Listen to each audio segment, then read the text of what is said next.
The New York Times correspondent told a very different story. The reporter William Laurence was not just working for the Times, though. He was also on the payroll of the U.S. War Department. That's what the Pentagon was called at the time. Laurence wrote military press releases and statements for President Harry Truman and Secretary of War Stimson, all the while faithfully parroting the line of the U.S. government in the pages of the New York Times. He was awarded the 1946 Pulitzer Prize for his reporting on Nagasaki, as well as on the U.S. government's development of the atomic bomb. His work was crucial in launching a half-century of silence about the deadly, lingering effects of the bomb. In 2005, I joined my brother, the journalist David Goodman, to call on the Pulitzer board to strip Laurence of, and the New York Times of the Pulitzer for their atomic bomb reporting. Juan Gonzalez and I talked to David on Democracy Now! About William Lawrence's deception.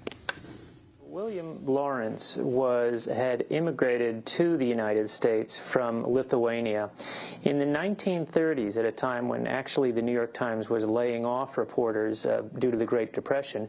They asked Laurence to become both the newspaper's and the nation's first dedicated science reporter.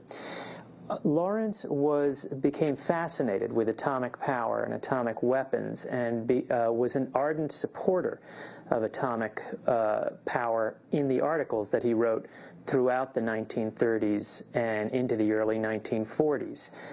This is probably what caught the attention of the War Department. In the spring of 1945, a remarkable meeting took place secretly at the headquarters of the New York Times in Times Square in New York City.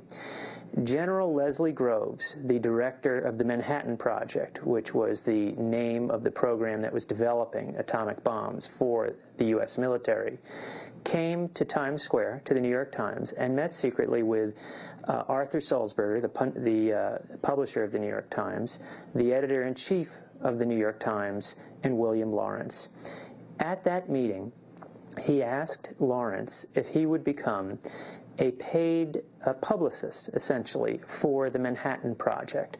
So while simultaneously working as a newspaper reporter for the New York Times, he would also be writing, essentially, propaganda for the War Department. Officially, he was asked to put in layman's terms the benefits of atomic weapons and the development of atomic power. Other New York Times reporters were unaware of this arrangement, this dual arrangement where he was being paid by both the government and the newspaper, and in fact were somewhat mystified when Laurence began taking long leaves of absence. Well, the government's investment in Laurence paid off in spades, because he was rewarded for his loyalty. He was also ended up writing statements for Secretary of War Stimson and for President Truman himself. He was rewarded by being given a seat in the squadron of planes that dropped the atomic bomb on Nagasaki.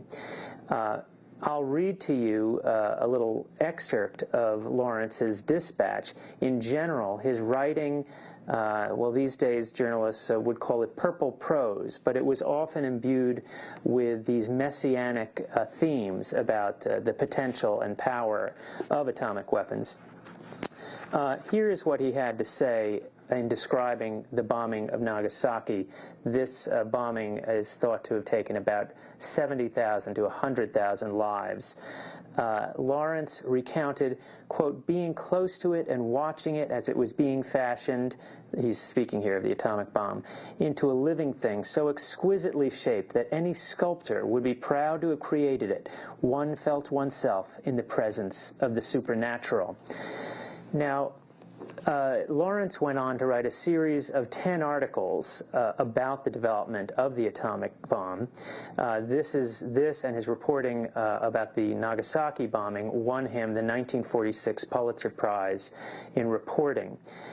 He seems to have been completely unashamed and unrepentant of what was clearly an egregious conflict of interest by any of the most basic canons of journalism ethics.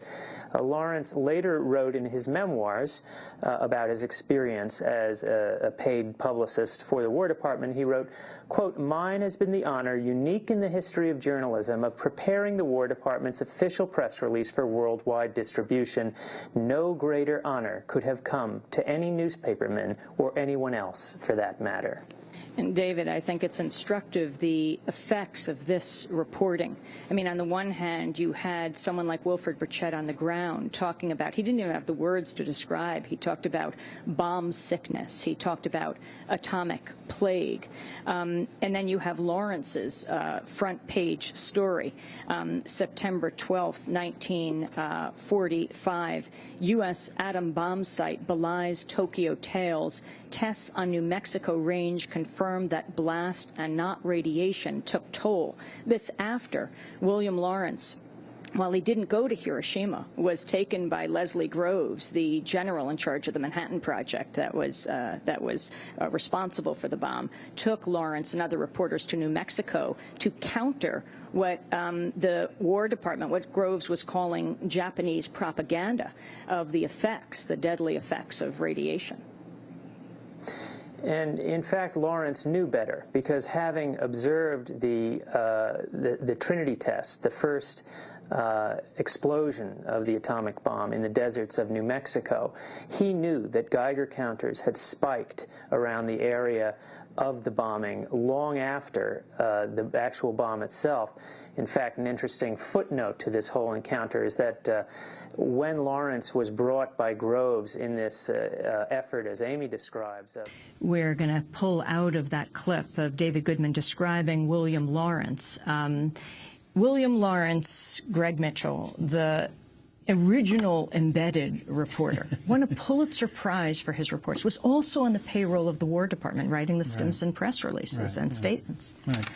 Well, it was, I mean, he's a symbol, I guess, but really it was, we had decades of this suppression. You know, my book talks about the film footage, which was extremely significant, but of course in the media and in official statements by the government, there was basically a Hiroshima narrative. And it was important that it get established early and then it be maintained because of the arms race. We wanted to build the hydrogen bomb, which we did a few years later. And so it's been important to the development both of nuclear weapons and nuclear energy in the U.S. that this Hiroshima narrative be disseminated. And, you know, really from the first words of the nuclear age, it was a lie when Truman said that they bombed Hiroshima, which was merely a military base. And so it's been 66 years of that kind of misstatements and misleading arguments. The words nuclear power, nuclear weapons, and suppression of information follow through.